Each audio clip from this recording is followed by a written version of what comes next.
We're going to have a conversation about burping. Now, there's a lot of controversy around burping. Some parents believe in burping, some parents do not believe in burping. It's completely up to you whether you burp or you don't burp. But for those people who do believe that their baby needs a burp and have been trying the traditional ways, so the traditional ways being, sit your baby onto your knee and either patting like this or walking the fingers up this way or rubbing this way.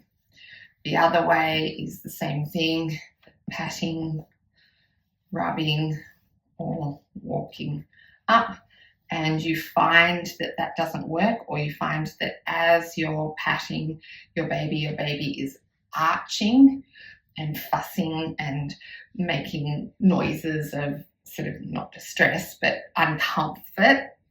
But you know that there is some trapped air in there.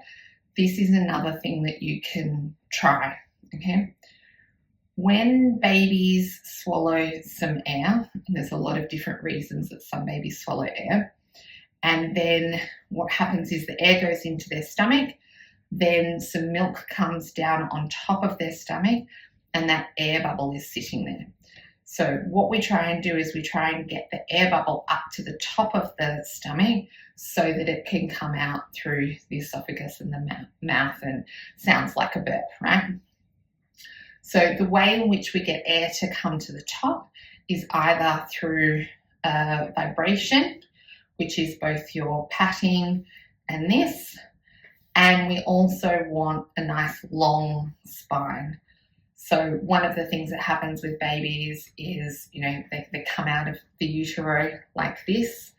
And so especially when they're newborn, they're kind of a little bit bent over, which means that their diaphragm, which is the big muscle on top of your stomach, is kind of like this.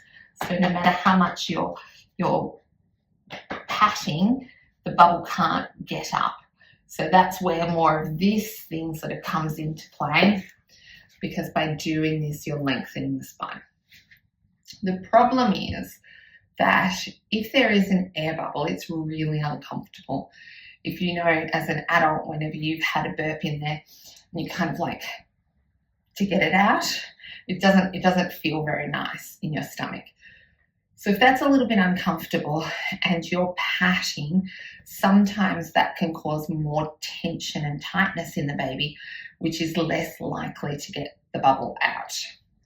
So try this, and I can't guarantee it works for everybody, but have a go. Pop your baby over your shoulder so that we've got a nice long spine. Hold your baby firmly, so not tight, but so that your baby feels secure and supported and like they're being, hugged, right? And then stomp.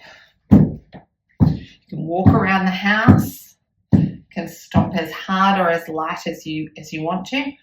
When you stomp, what happens is that vibration movement comes up through your body. And because your baby is nice and firmly held onto your body, that vibration comes up through your baby's body.